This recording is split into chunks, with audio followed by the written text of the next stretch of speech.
Picture this, my friend. A young man steps off a private jet. Cameras flash. A club shirt is held up, his name stitched across the back in gold thread. Somewhere in a small house, thousands of miles away, his mother is crying happy tears in front of a television that she saved for years to buy. He is 21 years old. He has just signed a contract worth more money than his entire family has earned across 3 generations combined. Now fast forward 15 years, same man. No cameras this time, no private jet. He is sitting alone in a small flat that isn't his anymore, not really, because the bank owns most of it now. He is staring at a letter he doesn't fully understand. From a tax office, or a court, or a bank manager who used to send him Christmas cards and now sends him final demands. How does that happen, my friend? How does a man who once earned more in a single week than his own father earned in an entire lifetime end up with nothing left to show for it?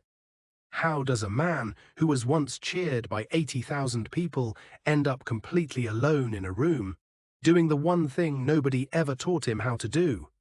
Count what's left. This is not a story about bad luck. And it is not a story about stupidity either, whatever the comment sections say. This is a story about a system built with terrifying efficiency to make young men rich overnight, and almost nothing built to teach them how to stay that way. By the end of this, my friend, you are going to understand exactly how it happens, step by step. And maybe, if you're someone who works hard for your own money, you'll walk away with a lesson or two that has nothing to do with football at all. Stay with me. Let's go behind the number. Let's start with the number itself. £100 million. It sounds like safety. It sounds like a wall so thick that nothing could ever knock it down. But here is the first thing nobody sits a 19-year-old down and explains to him properly. That number on the contract is not the number that ever touches his hands. Take a headline wage of £300,000 a week. Strip away tax, and in most of Europe's top leagues, close to half of it disappears before it ever reaches a bank account. Then comes the agent's cut, often around 10% of the deal, taken year after year for as long as the contract runs. Then the image rights company. Then the accountant. Then the financial advisor nobody quite remembers hiring, but who somehow already has power of attorney over 3 separate bank accounts. By the time the money actually lands, that mountain has already lost half its height. And here's the cruel twist, my friend. The player never watches the mountain shrink in real time. He only ever saw the number that was printed in the newspaper, the one his friends congratulated him on, the one that made his mother cry with pride. In his head, he is still worth £100 million. In reality, what actually reaches him is a fraction of that, so he spends like a man worth £100 million, because that is the only number anyone ever showed him. Here's the lesson, and it applies far beyond football. Gross income and net income are 2 completely different animals. Whether you earn £30,000 a year or £30 million, the number you're paid is never the number you actually get to keep. The people who stay wealthy are the ones who build their entire life around the second number, not the first. Now let's talk about where a lot of this money actually goes. And this is the part people rarely want to say out loud because it isn't a villain story. It's a love story in a strange, painful way. Most footballers do not come from wealth. Many come from council estates, from favelas, from tower blocks where the electricity meter ran out before the end of the month. That matters because the moment that boy signs his first professional contract, he does not just become rich. He becomes the bank for everyone he has ever loved. A cousin needs a car. An uncle needs a business loan. Childhood friends, the ones who shared their last meal with him before any of this, suddenly need help with rent, with school fees, with a wedding. And how do you say no to the people who fed you when you had nothing? How do you look your own mother in the eye, the woman who cried in front of that small television, and refused to buy her a house? Most players don't refuse. Most players can't. And honestly, my friend, could you? This isn't weakness. This is loyalty, gratitude, love. All of it turned into a slow financial hemorrhage that nobody ever taught him how to manage. Football has a name for the crowd that gathers around a young star. The entourage. Manager, agent, hangers-on, family, friends of friends. Some of them genuinely love him. Some of them are simply feeding off him, quietly, for years, wearing the same warm smile the whole time, until there is nothing left to feed on. By the time the player realizes what has happened, the entourage has already moved on to the next young talent coming through the academy gates. He is left holding the guilt, the debt, and the silence of people who only called when the money was flowing. The lesson here is one of the hardest in life. Love and financial boundaries are not enemies. You can care for the people who raised you without financially ruining yourself in the process. But nobody teaches an 18-year-old how to hold both of those truths at once. Especially not when the whole world is telling him he's finally made it. Let's put a face to this. One of the most beautiful footballers to ever walk onto a pitch. A World Cup winner. A two-time Ballon d'Or holder. A man whose smile alone sold shirts by the millions. Ronaldinho. At his peak, he was earning fortunes in salary and sponsorship deals from the biggest sportswear brands on the planet. He should have been financially untouchable for the rest of his life. Instead, years after retiring, Brazilian authorities seized his passport. He couldn't leave the country. The reason was staggeringly simple and staggeringly avoidable: unpaid taxes on property he owned, debts that had been quietly accumulating for years, while he lived a lifestyle built for a man still earning superstar wages. He wasn't broke because he lost a bet. He was broke because nobody around him was managing the machine. Properties bought without proper structuring. Businesses that bled money. A team of advisors who either didn't know what they were doing or knew exactly what they were doing and simply weren't doing it for him. Think about that image for a moment, my friend. The most joyful footballer of his generation. The man whose smile made the whole world fall in love with the game again, unable to leave his own country. Not because of a crime, not because of scandal, because of paperwork he never fully understood, signed by people he trusted with his eyes closed. The lesson: talent, fame, and even genuine happiness are no protection against financial collapse. Ronaldinho didn't need more skill. He needed one honest, competent person, managing the boring, unglamorous machinery behind the smile. That absence, more than anything, is what brought him down. Now let's talk about the addiction that has quietly destroyed more football fortunes than almost anything else. Gambling. Football and gambling have always lived strangely close to each other. Betting sponsors on shirts, betting adverts during halftime, and inside dressing rooms. In the long, boring hours of team coach journeys and hotel stays, before away games, card games, and betting apps have become a kind of currency of their own. For most people, a bad night at the casino means losing £50 they can't really afford. For a Premier League footballer with more disposable income than sense, and absolutely nothing stopping him, a bad night can mean losing hundreds of thousands. And when you can lose that much and barely feel it the next morning, the breaks disappear entirely. Keith Gillespie, a winger who played under Sir Alex Ferguson and represented Northern Ireland at the highest level, later admitted to losing around £7 million to gambling over the course of his career. £7 million. Betting shops, casinos, spread betting on other sports entirely, money poured into an addiction that had no ceiling because his wages had no ceiling either. he eventually declared bankruptcy. A man who had shared a dressing room with some of the greatest players of his generation, filling out bankruptcy paperwork in a quiet office, because a habit that started as a way to kill boredom on the team bus had quietly swallowed a career's worth of earnings, one bet at a time. So gradually, he barely noticed it happening. Imagine that feeling, my friend. Not one dramatic night where it all disappears.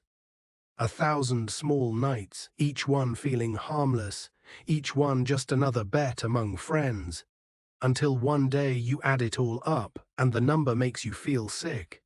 Gambling doesn't announce itself as the villain.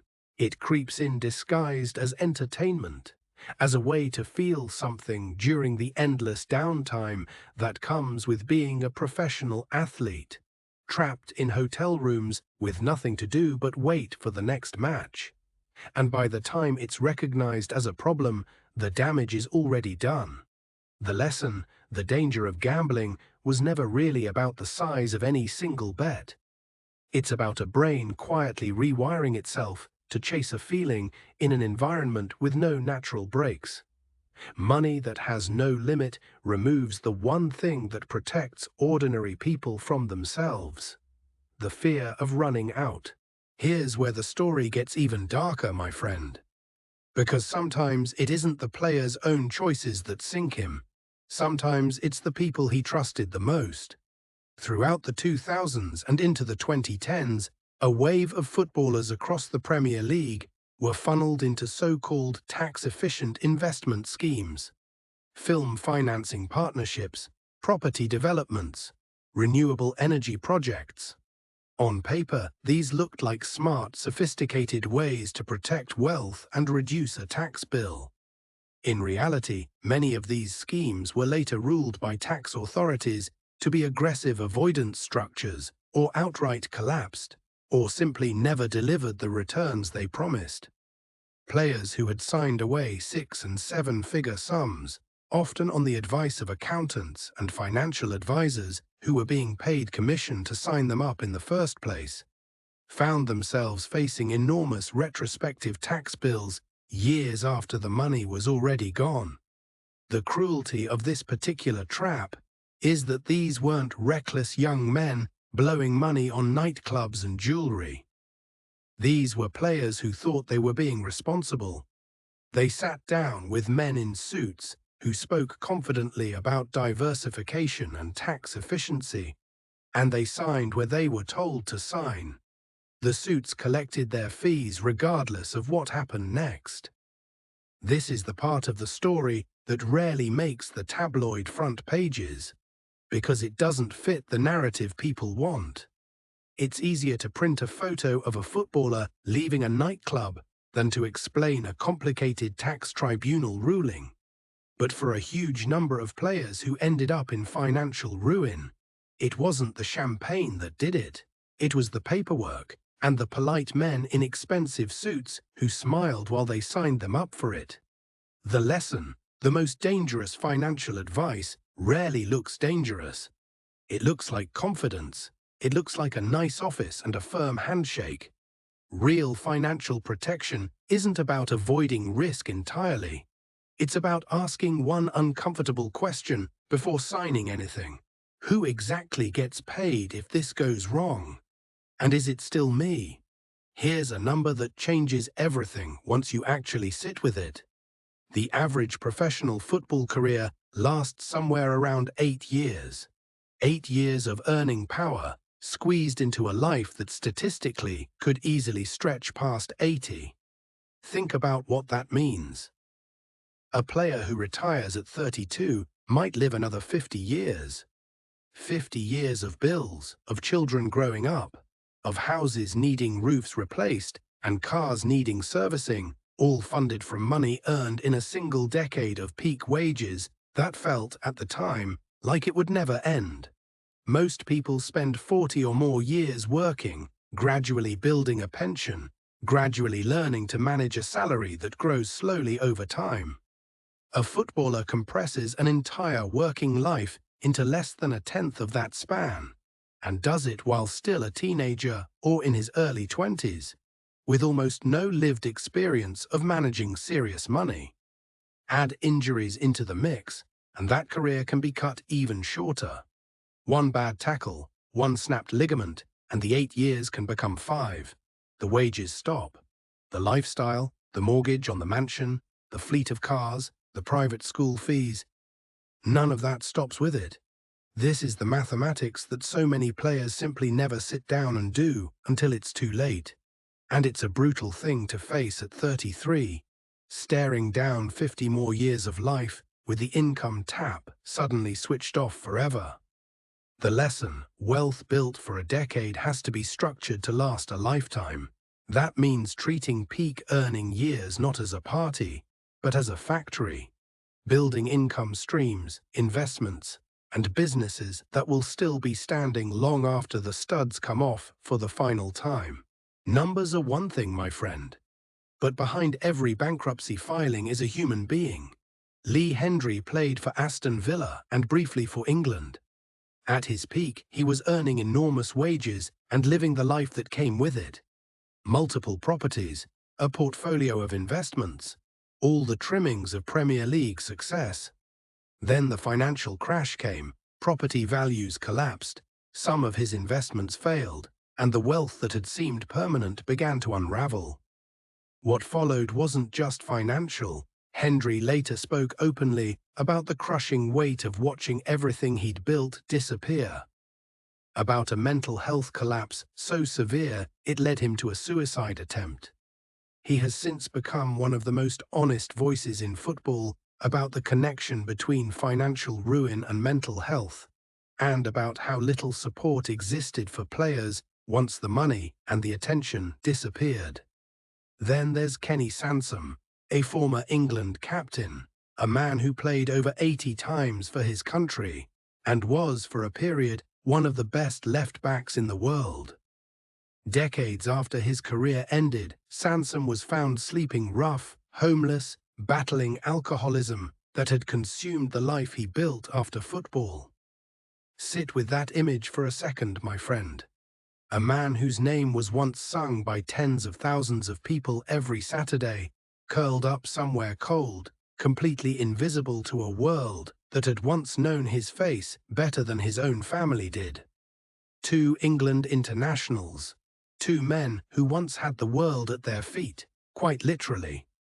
Both of them ended up fighting battles that had nothing to do with football and everything to do with what happens when the game stops, the money runs out, and nobody built a life underneath the football career strong enough to hold the weight once the game was gone. The lesson, and it's the most important one in this entire story. Financial collapse is never just about money. It drags identity, self-worth, and mental health down with it. A man who was once told he was worth £100 million can end up believing, in the quietest and cruelest way, that he is worth nothing at all. That belief is what truly destroys people, far more than any empty bank account ever could. So here's the question that should be bothering you by now, my friend. Why does this keep happening? Why, generation after generation, do we watch the same story repeat itself? Part of the answer is structural. Academies are built to produce footballers, not financial adults. A 15-year-old signed by a top club spends his teenage years being coached in fitness, tactics, nutrition, mental resilience on the pitch. Financial literacy rarely makes the curriculum in any serious way.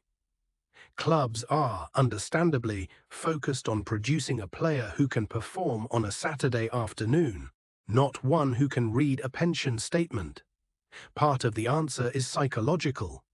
Young men who are told from the age of 16 that they are exceptional, that they are worth millions, that clubs will fight over them, do not always develop the instinct to ask hard questions of the people managing their money. Trust becomes a liability when it's placed in the wrong hands. And footballers, surrounded by people telling them how brilliant they are often the last to notice when someone close to them is quietly taking advantage. And part of the answer, uncomfortably, is that an entire industry profits from a footballer's financial naivety. Agents, advisors, investment brokers, hangers-on. Every single one of them does better when the player doesn't ask too many questions. Now, it isn't all darkness, my friend. It's important to say that. There are players who took a completely different path. Ones who treated their careers not as an endless party, but as a short, intense window to build something permanent. Players who hired independent financial advisors with no ties to their agents, who put money into low-risk, diversified investments rather than speculative schemes, who lived visibly below their means during their playing days, and who used their brief years of peak earning to fund businesses, education, and second careers that would carry them long after the whistle blew for the final time. The difference between these players and the ones who fell apart was rarely talent. It was structure. It was surrounding themselves with people whose incentives were actually aligned with their long-term well-being, rather than people who profited the moment the player signed. That, in the end, is the real lesson hiding inside every one of these stories. So the next time you see a headline, my friend, £100 million, £300,000 a week, the kind of number that makes your head spin, that makes you think that man's problems are over forever. Remember what you now know. That number is not safety. It is not a guarantee. It is a beginning, a door swinging wide open. And what happens next depends entirely on who is standing beside that young man when the cameras stop flashing and the stadium empties out. Football gives some of these men more money in a single season than most families will see across 3 generations. But football was never built to teach them what to do with it. Nobody sits them down at 18 and teaches them the difference between gross and net. Nobody warns them about the cousin who will need a loan, or the advisor who will smile while he signs away their future, or the quiet, creeping pull of a bet that feels harmless until it isn't. That part, the hardest part, the part that actually determines whether this story ends in a mansion or a courtroom, is left entirely up to chance. Some of them win that gamble, and you'll never hear their names in a headline like this one, because a quiet, well-managed life doesn't sell papers. Too many of them don't, and their names become warnings instead of legends. Here's the thing, my friend. You don't need a £100 million contract for any of this to matter to you. Every single lesson in this story, know the difference between what you earn and what you keep. Protect love with boundaries. Question the smiling man in the expensive suit. Build something that outlasts your best years applies just as much to a normal life as it does to a football pitch. The stars in this story didn't fail because they were foolish. They failed because nobody ever taught them. Don't let that be you. If this story moved you, stay with us. Because there are more stories like this one waiting to be told. Stories about the price of glory, hidden just beneath the surface of the game we all love. We'll see you in the next one.